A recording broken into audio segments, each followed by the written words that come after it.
에베소서를 계속 묵상하고 있습니다. 이 에베소서를 통해서 우리가 함께 은혜를 받을 때, 특별히 우리가 이 시대 그리스도인으로 살아가는 모습들을 함께 묵상하는데, 우리가 지금은 믿음으로 무장해야 될 때다라는 제목을 가지고 함께 하길 원합니다. 여러분, 이 본헤퍼라는 유명한 신학자가 있습니다. 이 본헤퍼는 이 독일의 유명한 신학자인데, 그분은 신학적으로도 유명하지만 그분의 삶에 대해서 사람들이 조명하는 것은 그가 목회자이면서도 그 당시 독일의 독재자였던 히틀러를 암살하기 위하여 발키리라는 그런 암살 작전의 한 멤버였고, 그것이 발각돼서 그만 안타깝게도 사형당하는 형장에 있을로 끝났습니다. 목회자인데, 물론 히틀러가 문제가 많은 독재자이고 또 그렇다고 하지만 꼭 목회자가 왜 폭력을 쓰나 라고 생각할 수도 있는 부분입니다. 근데 중요한 건 본헤퍼는 이 히틀러를 그냥 편협한 독재자로 본 게 아니라 악한 영의 지배를 받고 있는 소위 말하는 공중원세 잡은 악한 영이라고 생각했던 것 같습니다. 그렇기 때문에 자신은 영적 싸움을 위해서 이 히틀러와 싸워야 한다고 결단한 것 같습니다. 왜 그러냐면 그 당시에 독일 땅은 영적으로 아주 위험한 땅이 됐어요. 이 독일이라는 나라도 기본적으로 기독교가 기본이고 또 종교개혁이 일어난 루터가 또 있었던 곳이기 때문에 기독교적인 어떤 배경이나 문화가 분명했던 곳입니다. 근데 그때 그 시절에 어떤 현상이 나타났냐면 소위 아리안주의, 게르만 민족주의가 등장하면서 어떤 운동이 있었냐면 기독교가 아니라 탈기독교화 운동이 있었어요. 예를 들면 유명한 바그너라는 아주 독일의 유명한 이 음악가가 있습니다. 이 바그너가 쓴 이 곡들의 특징이 뭐냐면 독일의 토속 신앙, 토속 설화를 근거로 소위 말하는 음악을 만들었다. 그 얘기 뭐냐면 우리가 왜 굳이 이스라엘의 그 알지도 못하는 유대인들에 대해서 우리가 연구하고 배우고 그들의 말을 따라야 되냐? 우리나라에도 옛날부터 신이 있었고 우리 땅에도 옛날부터 영웅들이 있었고 우리 땅에도 우리끼리의 신앙이 있었는데 그걸 회복하자. 그 말은 뭐예요? 더 이상 기독교가 아니라 이 자기들의 토속 신앙, 그 우상으로 돌아가자는 운동, 그 운동 속에 바그너 같은 위대한 예술가들도 동참할 정도였다는 거예요. 그러니까 히틀러 한 사람의 문제가 아니라 그 당시 독일 국민들이 어떤 마음이었다는 거예요? 우리가 꼭 기독교인이어야 되나? 우리가 꼭 하나님을 믿어야 되나? 우리가 얼마나 유대인보다 우월한 종족인데 꼭 유대인들의 종교를 따라야 되나? 우린 우리의 종교를 따르자 하면서 그 당시 때 그때 토속 신앙, 우리로 치면 단군 같은 거예요. 단군 신앙으로 돌아가자, 이런 운동이 나타나기 시작했다. 그러니 바그너 입장에서는, 아니 이 본헤퍼 입장에서는 지금 이 독일 땅이 어떤 곳이에요? 영적으로 아주 악한 땅이고 그것을 주동한 가장 최고의 위치에 있었던 게 히틀러예요. 그리고 그때 히틀러 밑에 뭐 히뮬러 이런 사람들이 그런 문화운동, 선동을 한 거예요. 왜 우리가 유대인의 종교를 믿어야 되고 유대인은 예수를 따라야 되느냐? 우리 이 땅에도 우리 이 아리안족의 종교가 있었고 아리안족의 신들이 있었는데 우리가 그 신앙으로 돌아가자. 그런 운동이 있었기 때문이라는 거예요. 그것을 보고서 어떨 것입니까? 지금 이 독일이 영적으로 위험한 땅이구나. 영적 싸움 가운데 내가 해야 될 일이 무엇인가 보니까 그 영적으로 가장 이 위험한 이 문제를 만드는 가장 대표적인 이 공중권세 잡은 자가 히틀러라고 생각했기 때문에 이 본헤퍼는 이 히틀러를 소위 말하는 암살하는 계획에 함께 동참한 것입니다. 결국은 독일이 유대인을 학살하고 2차 세계대전을 일으킨 것은 그냥 그 당시에 경제적으로 위기가 있고 그 당시에 정치 지도자가 이 소위 말하는 극단적인 원리주의자라서 그런 게 아니라 그 당시 독일 국민들의 영성과 정신에 위기가 온 거예요. 그래서 그 부분을 놓치면 안 돼. 그 당시 때 또 유명했던 철학자가 바로 니체예요. 니체. 다 보면은 전혀 복음적이지 않은 위험한 정신 세계를 가진 사람들이 독일 땅에서 문화를 지배하고 있기 시작했기 때문에 그 영향력이 어떻게 되냐? 유대인들을 학살하고 또 전쟁을 일으키게 만드는 이유가 됐다는 것입니다. 저는 그러면서 우리에게 중요한 건 뭐냐면 믿음은 깨어있게 하는 힘인데 특별히 마치 본헤퍼 목사님처럼 영적으로 이 시대를 바라볼 줄 아는 눈을 갖는 게 필요합니다. 우리 시대는 영적으로 건강한 시대인가요? 세상적으로는 여러 가지 시스템이나 조직이 너무나 완벽하게 구축되어져 가고 있습니다. 요즘은요 완전 범죄가 없는 시대가 됐어요. CC 카메라가 이제 앞으로 이제 AI 시대가 되잖아요. 그러면요 범죄자는 피할 데가 없을 겁니다. 왜냐하면 이제는 카메라가 얼굴까지 다 인식을 해서 그 범죄자가 어디 딱 잡혔다 그러면은 밖을 나갈 수가 없어요. 순식간에 잡아가지고 어떻게 해요? 그 범인이 지금 어느 호텔에서 나왔다, 바로 경찰에 바로 연락이 가가지고 바로 체포하는 시대가 올 겁니다. 지금 벌써 중국은 그렇게 하고 있다 그래요. 그 시스템적으로는 되게 안전한 것처럼 보이지만 영적인 눈으로 보면요, 정말 위험한 시대를 살고 있다는 거예요. 사람들의 마음 가운데 하나님은 없어지고요. 그리고 어떻게 돼요? 오히려 하나님을 대적하는 가치관이 점점 올라가는 이 시대 속에서 물질적으로는 풍요롭고 뭔가 살만한 것처럼 보이지만 어떻게 보면 이 믿음이 없어서 사는데 지장이 없는 세상이 된 거예요. 어쩌면 세상이 왜 악한 세상이냐? 믿음 없어도 살만하다는 건 그 말은 뭘 말하는 거예요? 영적으로 위험하다는 거예요. 믿음이 없으면 살 수 없는 곳이라면 그건 영적으로 깨어있는 것입니다. 그런 의미에서 여러분들이 사는 이곳을 위험한 곳이라고 바라보는 눈이 있냐는 거예요. 바울 목사님이 지금 그 얘기를 하는 것입니다. 우리는 영적으로 깨어있어야 된다는 거예요. 우리가 사는 이곳이 위험하다는 걸 알아야 된다는 거예요. 그래서 22절에 보니까 우리의 씨름은 혈과 육을 상대하는 것이 아니요 통치자들과 권세들과 이 어둠의 세상 주관자들과 하늘에 있는 악의 영들을 상대합니다. 이 시대에도 이 에베소는 이 지금의 그리스 지역에 있는 도시입니다. 그쪽에 터키 그리스 지역에 있는 도시인데 이 시대 때에도 로마가 이 지중해권을 완전히 장악한 땅 시대예요. 그래서 오히려 평화가 왔어요. 그 전에 로마가 지배하기 이전에 이 소위 말하는 알렉산더 대왕 때는 페르시아와 그리스가 편을 갈라서 엄청 전쟁을 했고요.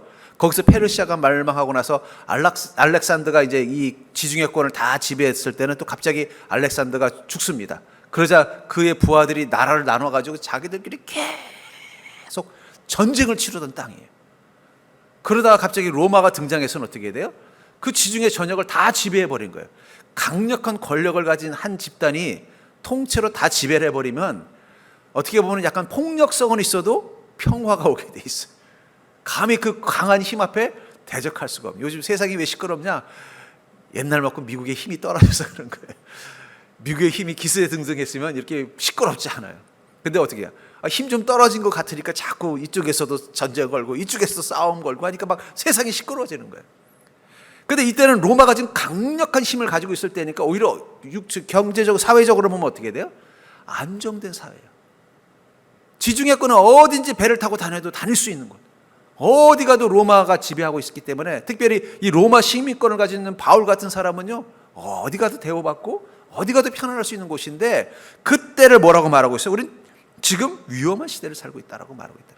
그 이유를 뭐라고 말하냐면 우린 혈과 육을 상대하는 게 아니라 통치자들과 권세들과 이 어둠의 세상 주관자들과 하늘에는 악한 영들을 상대할 때 지금 영의 눈으로 세상을 바라보니까 정말 믿음으로 무장되어야 될 때라고 말하고 있다는 거예요.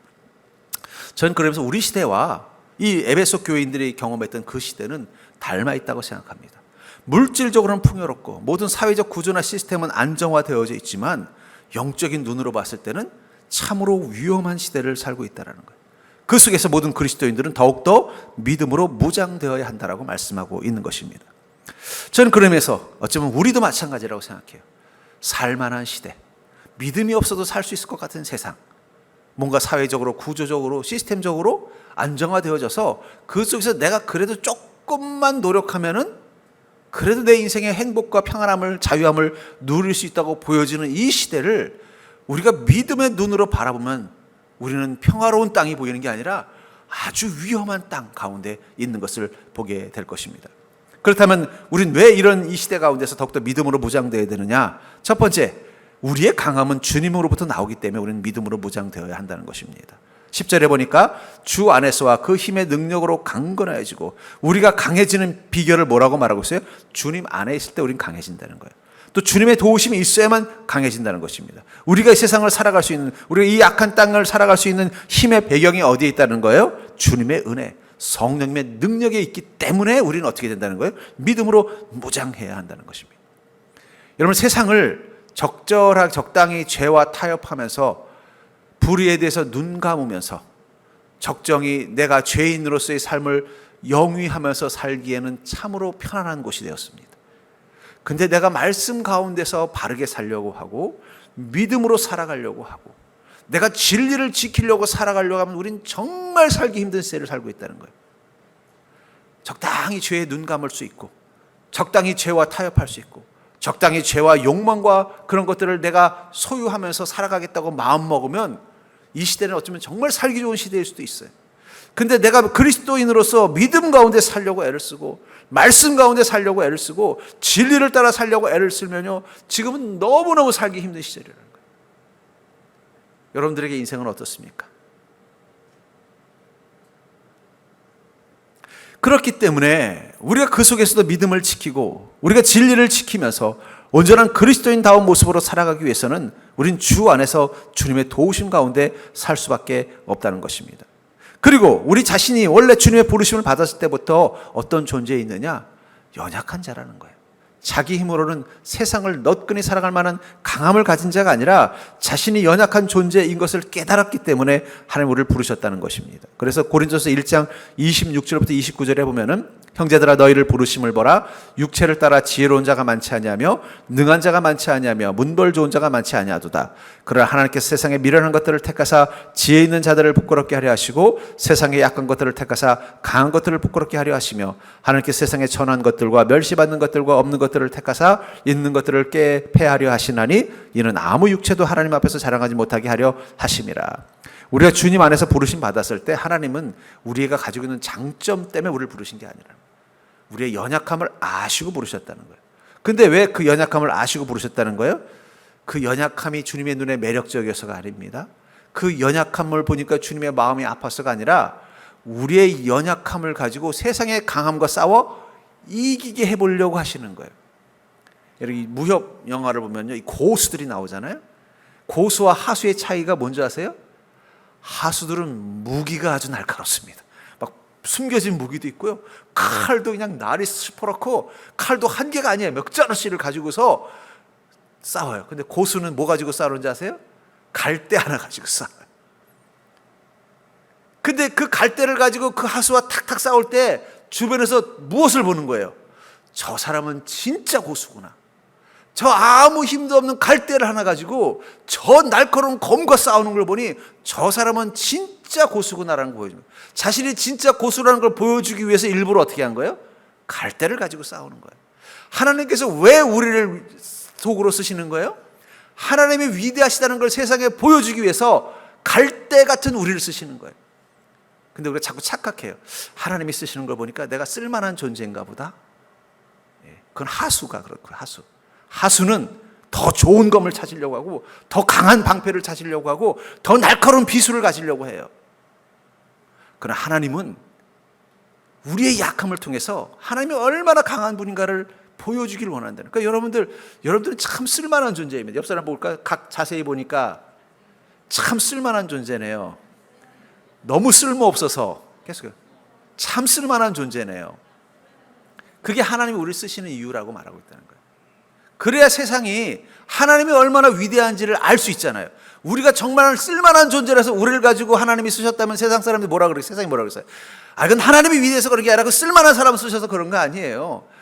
저는 늘 예수님 보면서 궁금한 게 이방 제자를 쓰려면 좀 엘리트들을 쓰시지. 그렇잖아요. 베드로 고기 잡던 어부가 할 수 있는 게 힘쓰는 거 말고 얼마나 있겠어요. 마태 그 사람은 그래도 글자는 알지만 뭐예요? 세리를 하던 사람이니까 또 얼마나 또 허물이 많겠어요. 가룟 유다만 그런 게 아니라 다. 근데 왜 주님이 그렇게 하셨을까? 나 같으면은 그런 사람들보다는 차라리 뭐 속가제자에 해당되는 누가 있을까요? 아리마대 요셉 같은 사람들, 공회원인 이 사람들. 이왕 예루살렘에 갔을 때 거기 엘리트들이 있잖아요. 또 어쩌면 거기 바울 목사님도 거기서 이미 공부하고 있었을지도 몰라요. 그럼 그런 이들을 다 스카우트해서 12제로 쫙 포진했으면요. 그럼 사람들 다 인정했을까? 그래, 예수님 제자 보니까 예수님은 진짜 탁월하시겠다. 근데 보면 하나같이 이 약점들이 많은 존재를 쓰셨단 말이에요. 왜 쓰신 거예요? 그들을 써야 저 쓸모없는 사람을 가지고 주님이 이 위대한 일을 하는 걸 보니까 주님은 정말 위대하시구나. 거기서 우리가 어떤 마음가짐을 가져야 돼요? 내가 아무것도 아니라는 생각을 갖는 것부터 시작이 되는 거예요. 근데 자꾸 우리도 모르게 어떻게 돼요? 내가 이 갈대가 한번 생각을 갖게 됐어요. 이 고수의 손에 붙잡힌 갈대가 가서 저 날카로운 검하고 싸우는데 그 검이 짱짱 소리가 나면서 이가 나가는 거예요. 그 순간 갈대가 착각을 했어요. 내가 알고 봤더니 이렇게 강한 존재였구나. 아니, 괜히 내가 연약한 존재인 줄 알고 맨날 바람 불면 고개 숙이고 찔찔거리고 있었네. 그래서 그 고수와의 싸움이 끝났어요. 그리고 갈 때가 그 다음에 갑자기 목에 힘이 들어가서 지나가던 나센답을, 야, 너 이리 와봐, 나랑 한번 싸워보자 하고 낫하고 한번 붙었다고 한번 쳐볼게요. 어떻게 될까요? 단박에 싹둑 잘려나갈 거라는 거예요. 우리가 주님께서 우리를 쓰셔야 강하다는 사실을 깨달았다면 우리가 해야 되는 자세는 뭐예요? 겸손과 주님께서 나를 써주심에 대한 감사만 있으면 되는 거예요. 우리가 자꾸 그걸 잃어버려요. 제가 이렇게 목회자로서 교회를 섬겨보면요, 참 그걸 잃어버린다는 거예요. 어느 목사님이, 그 유명한 목사님인데 이제 부흥회를 가셨다가, 이제 제가 섬기던 전에 있던 교회였어요. 근데 부흥회를 하는데 어떤 안수 이사님이 우리 사랑하는 주의 종님을 막 이러고 했나 봐요. 물론 이제 그 목사님 와서 이제 말씀 전해 주시니까 주의 종님이라고. 그래서 그 목사님이 나오더니 종이면 종이지 종님이 뭐야 그러시더라고요. 내 기억에는 아마 오관석 목사님이셨던 것 같아요. 그 말을 또 깔깔깔 웃다가 갑자기 저도 생각해 보니까 그렇다. 종이면 종이지 이 종님은 뭔가. 근데 어쩌면 목회자만이 아니라 우리 성도들도 그런 마음 가질 수 있겠구나. 그 오관석 목사님 정도 되면 그 당시 때는 이거 오관석 목사님 오신다면 벌써 그냥 달라요. 막 성도들도 그냥 오관석 목사님 말씀 집회하신다면요, 옛날엔 속옷까지 다 챙겨. 숙소 잡아드리는 건 둘째치고 속옷까지 풀세트로 다 오셔서 감사하다고 막 그러던 시절이에요. 그러니까 당연히 그 교회 이제 장로님이 주의 종님이 오셔서 이러니까 당연히 입자를 붙인 거예요. 그랬더니 오관석 목사님이 종이면 종이지 종님이 뭐야 이러는데, 그래서 우리 웃었지만은 그래서 저 오관석 목사님이 왜 하나님께서 강한 칼로 쓰시는지 알겠더라고요. 사람들은 자신을 대단한 영적인 존재라고 추앙하지만 본인은 뭘 잊지 않는 거예요? 나는 고수의 손에 잡혀져 있는 갈대와 같은 존재라는 거예요. 근데 언제부턴가 목회자뿐만 아니라 성도들도 잘못하면 그런 위험한 생각을 가질 수 있어요. 예. 저도 늘 기도하는 게 그겁니다. 하나님, 제가 착각하지 않게 해주시옵소서. 내가 대단해서 내가 주님께 쓰임받는다는 이 착각 갖지 않도록 도와주시옵소서. 예. 그랬더니 하나님께서 착각하지 않도록 이렇게 부흥을 빨리 안 주시는 것 같아요. 제가 착각할까 봐. 예. 근데 지금 제가 이제 충분히 착각 안 하는데, 그럼 아마 주님께서 곧 부흥을 허락하실 것 같습니다만, 우리는 주님 앞에 어떻게 쓰이는 거예요? 아무것도 아니기 때문에 쓰이는 거예요. 그 겸손함이 있어야 된다는 거예요. 그 겸손함을 잃어버리는 그 순간부터 어떻게 돼요? 우린 주 안에서 주의 도우심 가운데 주의 능력으로 살겠다는 마음을 잃어버리는 것입니다. 우리가 여러분의 삶 속에서도 그렇습니다. 내가 주님의 은혜를 받고 응답을 받았을 때 그것이 도취가 되면 안 돼. 그렇다고 해서 내 연약함이, 내 부족함이 사라진 게 아니에요. 주님 손에 있기 때문에 우리가 강하게 보이는 것입니다. 그렇다면 어떻게 되겠어요? 우리는 두 가지를 위해서 기도해야 돼요. 첫째, 주님, 내 인생을 놓지 말아 주시옵소서. 나와 함께 하시면서 내 인생의 은혜를 허락하여 주시옵소서. 두 번째는요, 저와 같이 아무 쓸모없는 존재를 써주신 주님의 은혜 앞에 감사합니다. 이 겸손의 믿음을 잃어버리면 안 된다는 거예요. 저는 그래서 겸손의 믿음인 이유는 아까도 읽은 고린도서 1장 29절에처럼 아무 육체도 하나님 앞에서 자랑하지 못하게 하려 하십니다.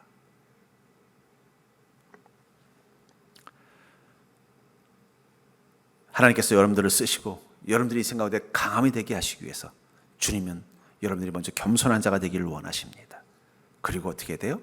주님께서 쓰셔야만 나는 세상을 살아갈 수 있는 존재가 됩니다라고 고백하는 그 고백을 주님 받아서 쓰신다는 것입니다. 두 번째로, 이 물질적인 풍요의 시대를 사는 이 시대 그리스도인은 왜 더욱더 믿음으로 무장돼야 되는가?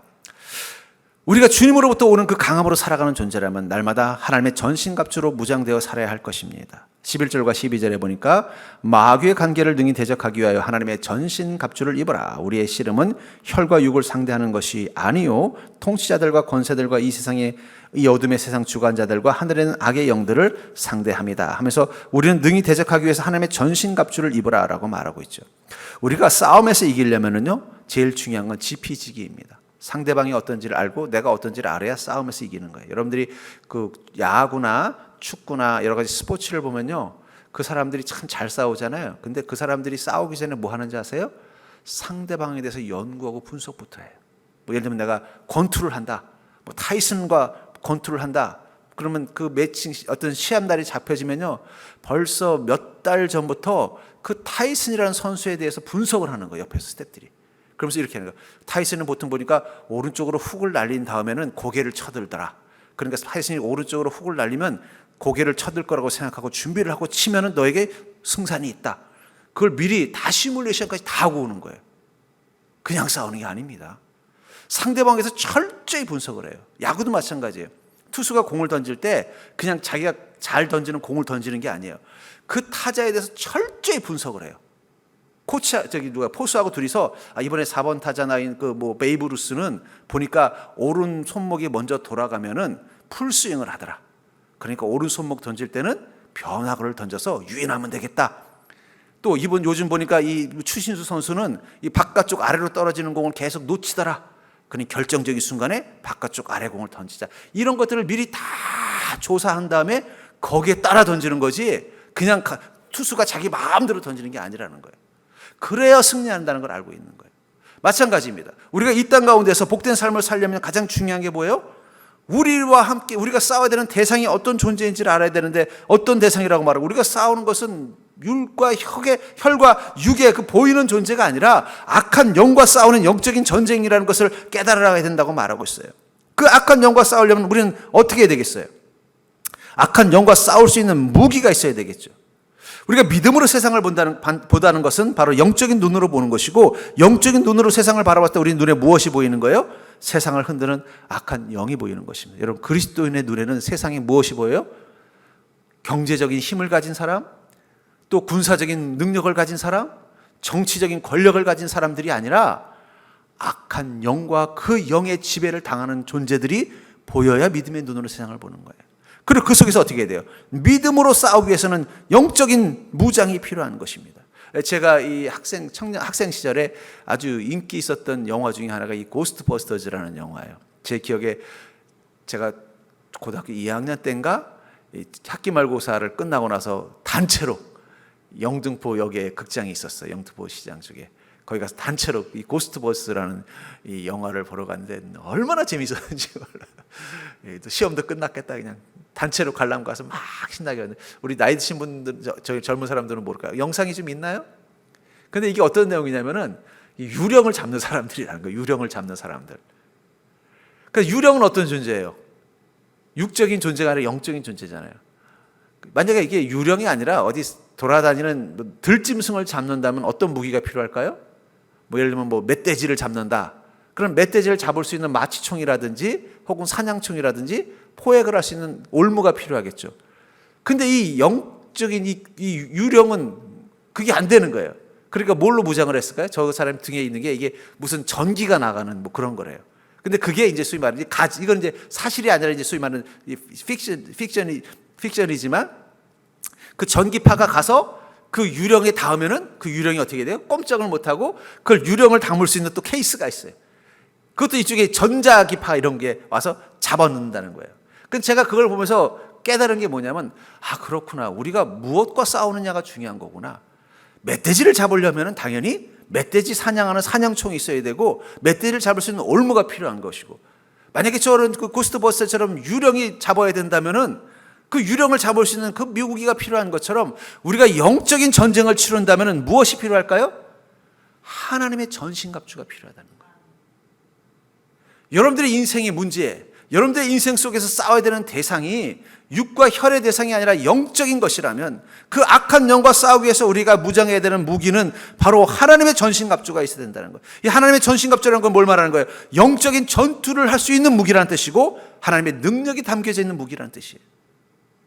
그 무기를 가지고 싸워야 되는데 자꾸 마귀를 돈 가지고 싸우려고 하고, 마귀를 어떤 사회적인 능력을 가지고 싸우려고 하면 싸움이 되겠습니까?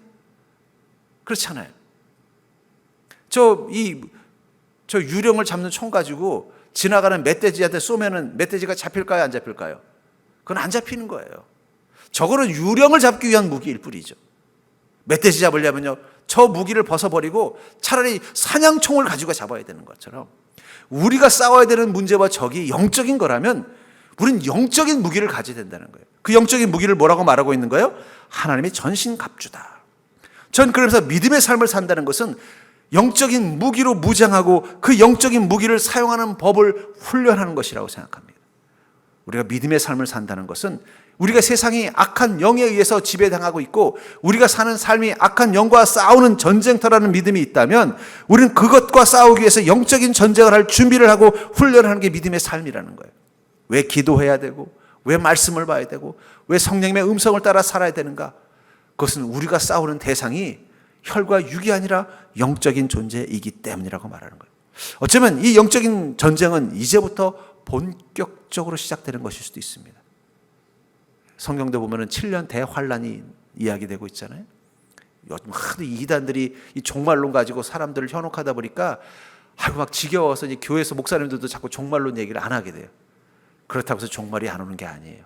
이단들이 팔아먹을 때는 그게 진짜이기 때문에 팔아먹는 거예요. 여러분들 뭐 다이소표 핸드백을 짝퉁으로 만드는 회사는 없어요. 루이비통은 짝퉁이 있어도 다이소표 핸드백은 짝퉁이 없습니다. 왜 그렇습니까? 루이비통은 진짜기 때문에 짝퉁이 있는 거고 다이소표 핸드백은 가치가 없기 때문에 짝퉁이 없는 거예요. 왜 이단들이 종말론을 강조하느냐? 그건 진짜기 때문에 그런 거예요. 근데 언제부턴가 교회도 그냥 하도 이단들이 그걸 울고 먹고 사람들을 현혹시키니까 괜히 이런 말하면 나도 같은 계열에 속을까 봐 어떻게 되는 거예요. 침묵하는데 사실은 그게 심각하게 진짜예요. 우리 그리스도인들이 이 종말과 심판에 대해서 어느 순간 눈을 감기 시작한다는 거예요. 진짜기 때문에 이단들이 써먹는 겁니다. 어쩌면 본격적인 영적인 전쟁은 아직 시작되지도 않았어요. 이제 시작일 수도 있어요. 우리 더 어떤 일을 앞으로 미래에 경험할지 몰라요. 지금 뭐 제4차 산업시대가 되면서 AI 시대가 되면 어떤 일이 날지 모른다 그러잖아요. 대충 유추해 보면 첫 번째 지금 벌써 나타나는 현상이 뭡니까? 이제는 운전대를 안 잡아도 차가 알아서 가는 시대가 됐다는 거예요. 여러분 우리는 아직 못 봤지만 저 미국에서는 실제로 샌프란시스코 거기서는 택시가 무인 택시가 있대요. 지금 운행하고 있대요. 그래서 핸드폰으로 그 택시 부르면요 운전대에 아무도 없는 택시가 왔는데요. 그 타고서 목적지 정해주면요 그 차가 알아서 태워다주고 내려준대요. 이제 이 단계를 좀 지나면 이제 여러분 갑자기 여러분들 주변에 로봇가 하나씩 있을 겁니다.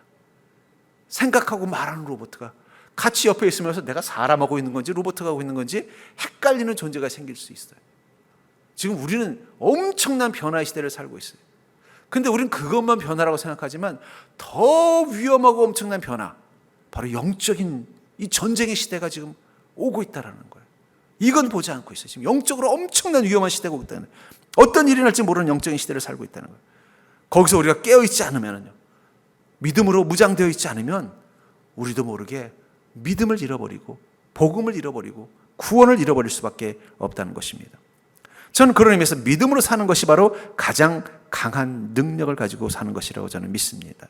본문 14절부터 18절을 보시면 그런즉 서서 진리로 너희 허리띠를 띠고 의의 호심경을 붙이고 평안의 복음이 준비한 것으로 신을 신고 모든 것 위에 믿음의 방패를 가지고 일어서 능히 악한 자의 모든 불화살을 소멸하고 구원의 투구와 성령의 검 곧 하나님의 말씀을 가지라. 모든 기도와 간구를 하되 항상 성령 안에서 기도하고 이를 위하여 깨어 구하기를 항상 힘쓰며 여러 성도를 위하여 구하라. 여기 보면은 진리와 의와 복음과 믿음과 구원과 성령과 기도에서 이야기하고 있습니다. 그건 무엇을 말하는가? 결국 우리가 믿음 생활하는 것, 신앙생활하는 모든 것들입니다.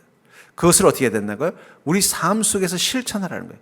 이분이라는 건 뭘 말하는 거예요? 여러분 무기를 벽에다 걸어 놓는다는 얘기는 전쟁을 치르지 않겠다는 뜻이에요. 근데 그 무기를 내가 손에 들고 있으면 뭐가 되는 거예요? 이제부터 전쟁을 하러 간다는 거예요. 하나님의 전신갑주를 입으라는 것은 이제는 그 영적 전쟁을 위해서 어떻게 해요? 그 믿음대로 살아야 된다는 걸 뜻하는 거예요. 그 믿음대로 살기 위해서 우리에게 필요한 세 가지가 있습니다. 하나는 더 굳건한 믿음을 가져야 되고, 우리는 주님의 말씀을 올바로 깨닫고 아는 자가 되어야 되며, 날마다 성령님의 인도하심을 따라 살아야 돼요. 이 세 가지가 함께 있어야만 바로 이 믿음으로 강력한 은혜를 누리는 삶을 사는 것입니다. 왜 우리는 믿음이 있다고 하지만 그 믿음의 능력을 경험하지 못할 때가 있죠? 저도 그 문제에 대해서 질문을 해봐요. 왜 우리는 믿음이 있다고 하지만 믿음의 강력한 능력을 경험하지 못하는가? 이 초대교회 보면은요, 이 믿음의 능력을 경험하는 이 사도들, 또 그리스도인들의 이야기를 볼 때마다 도대체 믿음으로 산다는 게 무엇인가 생각해 보니까 결국은 이 세 가지가 함께 있어야 돼요. 믿음, 말씀, 성령 인도. 이것이 이 세 가지가 우리 삶 속에서 동시에 나타나야 저는 그것을 이 삼박자 신앙이라고 한번 비유하고 싶어요. 이 스위스팟이라는 게 있어요. 스위스팟이라는 게 뭐냐면은 여러분 공을 때린다는 거 어떻게 할 때 이게 제대로 딱 맞는 순간을 스위스팟이라고 합니다. 그래서 야구 선수도 보면은 이게 타자가 공을 딱 때렸을 때 벌써 이 해설하는 사람이 제대로 맞았네요. 제대로 맞았네요라는 소리가 나면 그 공은 어디로 가요? 그건 홈런이 되는 거예요.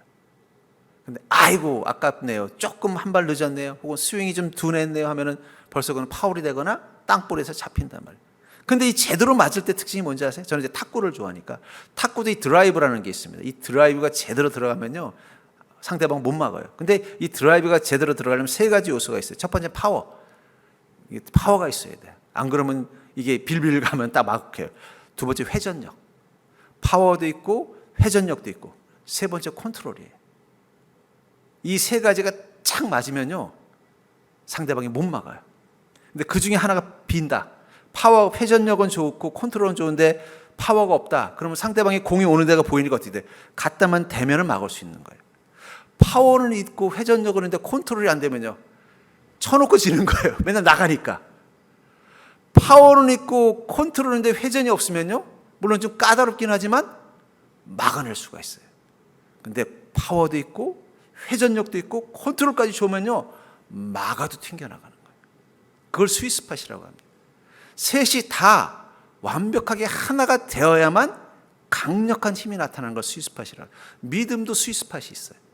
내 안에 믿음이 준비되어져 있고 내가 말씀을 온전히 깨닫고 살면서 성령의 인도하심을 따라 어떤 일을 행하게 되면요 그 순간 강력한 믿음의 능력이 나타나는 거예요. 근데 보면 많은 성도들은 이 세 가지 중에 하나가 빠져 있는 경우나 두 가지가 빠져 있는 거예요. 말씀 없는 믿음, 파워가 없어요. 말씀과 믿음은 있는데 성령의 인도하심에 맡기지 않으면요 파워가 없습니다. 말씀도 있고 성령의 인도하심도 있는데 내 안에 믿음이 약하면요 그건 파워가 없어요. 이 세 가지가 같이 가야 돼요. 저는 그게 바로 믿음의 능력의 삼박자라고 생각합니다. 이 세 가지가 잘 갖춰지면 어떻게 돼요? 믿음이 능력이라는 걸 깨닫는 거예요. 여러분 믿음의 능력은 추상적인 것이 아닙니다. 여러분 성경을 보세요. 예수님 병자들을 치료하실 때 내 믿음이 너를 구원했다고 말씀하실 때 네가 겨자씨 하나 만한 믿음을 가져도 이 산더로 옮기라 하면 저 산더로 옮겨질 거라고 말씀하실 때 그것은 추상적인 믿음을 말씀하시는 게 아니라 자기 삶을 움직이는 능력이라고 말씀하고 있다는 거예요. 사도행전을 보십시오. 이 사도들이 믿음의 능력을 가지고 살았던 사람들을 보세요. 자기 삶에 어떤 고난과 역경도 다 어떻게 돼요? 이겨내는 강력한 힘이 있는 것을 보이잖아요. 교회 역사를 보십시오. 믿음의 힘은 엄청나게 강력한 것입니다. 우리나라의 이 땅에 그래도 이 짧은 시간 동안에 이 교회들이 이렇게 세워진 것은요 바로 이 삼박자의 믿음을 가진 목회자들 주의 종들이 있었기 때문이에요. 그들의 목숨도 못 건드리는 거예요. 그 강력함이 있다는 거예요. 그 강력함을 가지려면 이 세 가지가 함께 있어야 돼요. 믿음과 말씀과 성령의 인도하심을. 근데 대부분 이 세 가지를 다 가지고 있지만 이 세 가지를 같이 한꺼번에 사용할 수 있는 훈련이 되어 있지 않은 거예요. 저도 이제 드라이브를 배울 때 이 세 가지를 훈련하면 회전력도 훈련받고 또 파워 있게 치는 자세도 훈련받고 그 다음에 정확하게 컨트롤까지 훈련을 받아요. 그럼 처음에 될까요? 안 될까요? 안 돼요. 세게 치면 네트에 걸리고 회전을 주면 위로 날아가 버리고 컨트롤까지 신경 쓰려면 이 공이 빌빌빌 넘어가고 그러다가 딱 한 번 제대로 들어갈 때가 있어요. 그럼 그때 손끝에서 느낌을 알게 돼요. 그걸 이제 전문용어로 감 잡았다고 합니다. 이렇게 하면 되는 거구나. 믿음도 마찬가지입니다. 왜 나는 믿음의 능력을 내 삶 가운데 경험하지 못할까요? 근데 한 번 그 믿음의 능력을 경험하는 순간이 온다는 거예요. 그럼 그 순간 이렇게 하면 믿음이 능력이 되는구나. 그 감을 잡는 거예요. 그때까지 어떻게 해야 돼요? 그 감이 잡힐 때까지 방법은 없어요. 이 세 가지를 다 쓰려고 애를 쓰는 거예요. 저도 이제 그 원리를 알고서 그래, 이 드라이브를 그냥 내리면 안 돼요. 파워 있게 치려면은요, 자세가 뭐냐, 이 라켓을 든 손이 뒤로 가야 돼요. 아래로 가면 안 돼요. 여기서부터 파워 있게 가야 돼요. 두 번째, 공을 치는 그 순간 임팩트를 쫙 잡아 채줘야 돼요. 그래서 이 체중에 근육을 만들어야 돼요. 그래서 제가 혼자 아령 가지고 막 이런 것도 해요. 근육량을 만들어야 되니까. 그리고 컨트롤 정확하게 하려면 어떻게 돼요? 의도 어디로 칠지를 정확하게 목표를 보면서 해야 돼요. 그러면 처음엔 될까요, 안 될까요? 안 돼요. 그러나 이 세 가지를 계속 의식하면서 쳐야 돼요. 그러다 보면 어느 순간 진짜 공이 총알같이 탁 내가 원하는 데 가서 탁 튈 때가 있어요. 그럼 그 순간 뭐예요? 감이 잡히는 거예요. 그 다음부터는 100%는 하지만 어쩌다 한 번씩은 되는 거예요. 이제 손끝이 아는 거예요. 이렇게 이 순간 이렇게 치면은 되는구나. 처음에는 100번 중에 한 번 돼요. 계속하면요. 그 다음에는요 50번 중에 한 번이 돼요.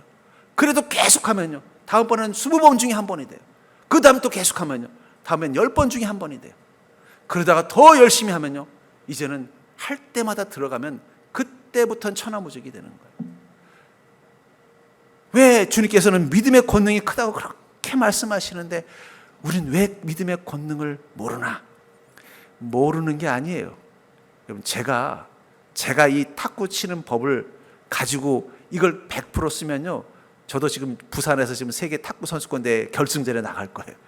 뭐 거기 유명한 뭐 예를 들면 뭐 판젠동 이런 사람들 라켓도 저랑 똑같은 거 써요, 그 사람은. 그렇다고 제가 그 사람하고 못 치는 이유는 뭐예요? 이 세 가지를 내가 그 사람만큼 완벽하게 못하기 때문에 그런 거예요. 제가 만약에 완벽하게 할 수 있다면 아마 여러분들은 저를 여기서 보는 게 아니라 아마 올림픽 경기장에서 봐야 될지도 모르겠다는 거예요.